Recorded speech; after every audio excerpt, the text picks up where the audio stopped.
Hey guys, what's going on? Welcome again to my YouTube channel, Eric Broadus YouTube. I say again, welcome to my YouTube channel, Eric Broadus YouTube. And tonight I will be continuing a series on prepping for promotion in the military, and in particular in the Air Force. And tonight I'm going to cover the grades of E1 to E4. So this particular video will not be as long as the first part was, because at these lower levels from E1 to E4, it's pretty simple and cut and dry at these levels, barring certain exceptions.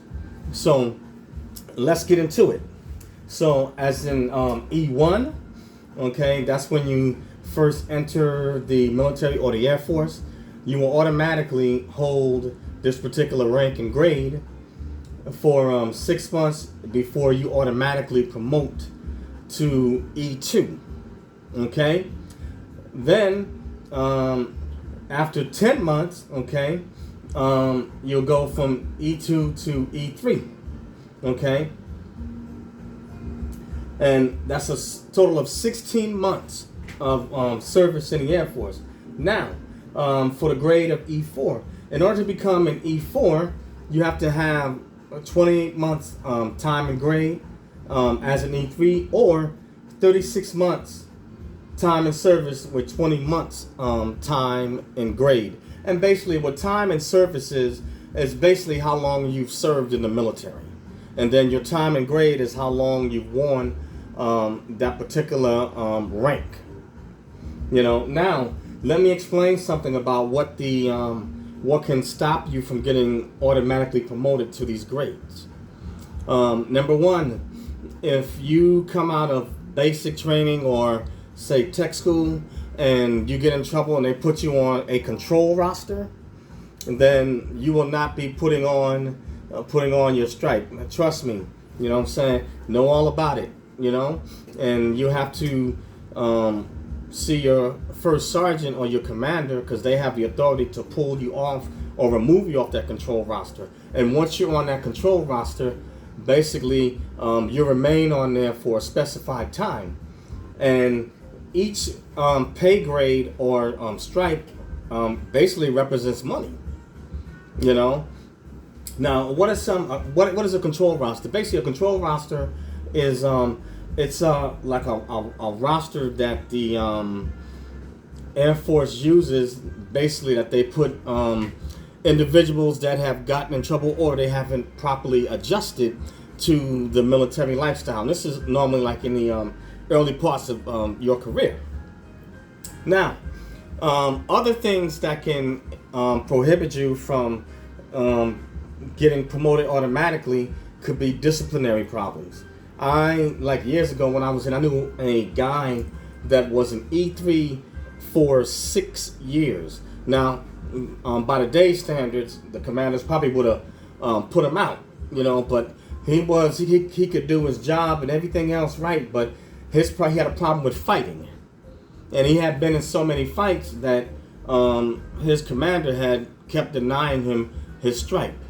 And there's only there's such thing in the military called higher tenure. So if you don't get promoted within a certain time frame, then the military will involuntarily separate you from service. So, you know, those are some of the things that can bar you from getting promoted to stripes or grades that should be automatic. And the one thing I want to caution individuals, if you're new and if you're thinking about going to the military, no matter what grade you are in, keep your nose clean, because Uncle Sam in that military has a lot of power and control over military members. They have a lot of control, and so they can hit you different ways. They don't have to just, if you're a disciplinary problem, they don't just have to boot you out. They can hold on to you, make you do your time, and bust you down in rank, forfeit you of all pay. You know, there's different things they can do. Excuse me. You know, so you definitely want to make sure that you keep your nose clean, and that includes everything from making sure that You're at work on time. You know what I'm saying? Tardiness is not tolerated. Financial irresponsibility. Irresponsibility pertaining to your dependents. You have to take care of your dependents and handle your business. You know? And you have to make sure that your dependents act right, or else you can be held liable basically for not ruling your own household the way it should be. So these are just some things to think about. Now, regarding getting promoted to E4, there is a such thing called below the zone, BTZ in the Air Force.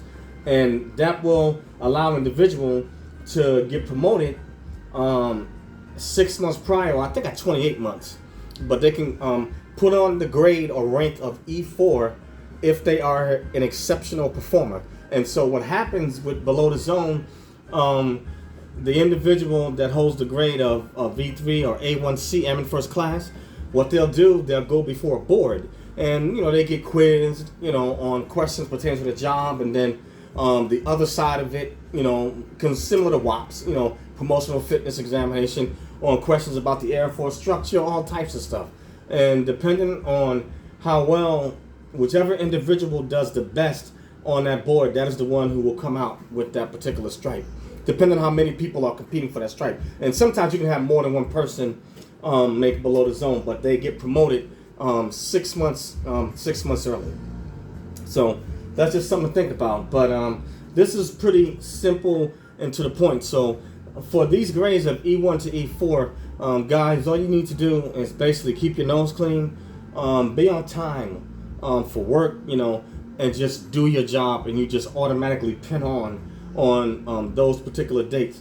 The testing phase, or if you want to talk about the real competitive phase for stripes or for rank, it doesn't begin till you get into the non-commissioned officer range, you know, and that's starting at E5. But that's all I have on this one. And now, like I said, I'm going through the enlisted first, and I'll get to the officer corps later on down the road. But simple, cut and dry. But throughout your military career, if you want to keep getting promoted, keep your nose clean so that they don't penalize you. And whatever you do in the military, you want to make sure that you get out with an honorable discharge.